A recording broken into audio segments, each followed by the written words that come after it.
What's going on, everyone? So I want to share a quick lesson that I learned from Richard Branson. Ever since I was a little kid, I was looking up to Richard Branson. Obviously, he's the British Virgin billionaire and he's built more billion-dollar companies than anyone else in different industries. And so he's always been a role model to me when it comes to thinking big, doing fun things, doing crazy things. I remember very specifically reading his book when I was like 15, 16 years old. It was called Losing My Virginity, a biography of Richard Branson. And I thought, wow, one day I'm going to become a millionaire and I'm going to go out and find a way to meet him. And there was this unique opportunity in Singapore, which I flew from London to go and see him and meet him. During a very brief conversation, I had, said to him certain things like, you changed my life, Richard, XYZ, great to meet you, took a photo and all of that. And as I was walking by, he grabbed me back. And I remember thinking, what's he doing? He looked at me and he said, hey, thank you very much. And I was like really blown away because I was thinking, oh, why is he thanking me? It's only now as I reflect back, I realized that guy was very present. That guy has a lot of humility.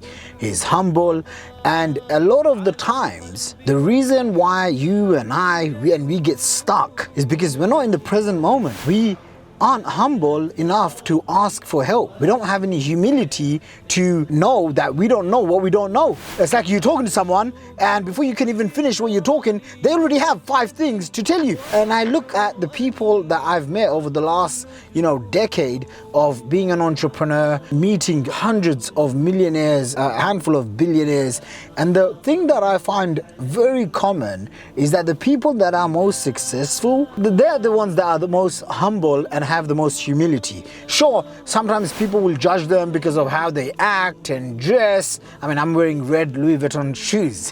Anyone who would look at that and be like, why is he wearing red shoes? But here's the thing, right? And then I'll meet people that are broke. I'll meet people that have a huge ego and a small bank account, and I'll meet people that are just so absolutely cocky, like they know it all. It doesn't drive me crazy as much because I know where they're coming from of their own lack, insecurities and scarcity thinking and whatever. I see people would come to my events, they don't have a successful business, but they would find the need to tell me advice about how to do XYZ, and that's fine. Like I listen to everyone's feedback. Do I take that in? Not all the time, because most of the time they don't know what they're talking about. Be humble. Next time you're learning something, instead of talking too much, just shut up for a minute. Just take it in. If someone's inviting you to learn on a webinar or an event or a seminar or a conference or a free strategy session, ask yourself, what if you could learn one thing instead of, oh, I already know that, or I don't need to know that. I do these videos because I want to educate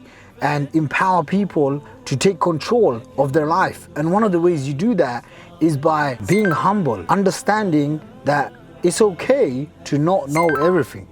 Okay, and one of the reasons why I can relate to this, you guys, is because I used to be that guy. I was the typical poor kid that had a big mouth. I'd blow my chances of getting mentorship from them because I talked too much. I remember meeting someone that was making more than £100 million per month. Okay, and I remember just for whatever reason, whatever insecurity, I needed to talk over him. I needed to be loud. I needed to be obnoxious. And it wasn't good. It wasn't good because there was no long-term relationship after that. Practice being humble. It's going to take you a long way. You can see how far it's taken Richard Branson. So peace out. If you enjoyed this video, let me know in the comment section below. I'll see you in the next one.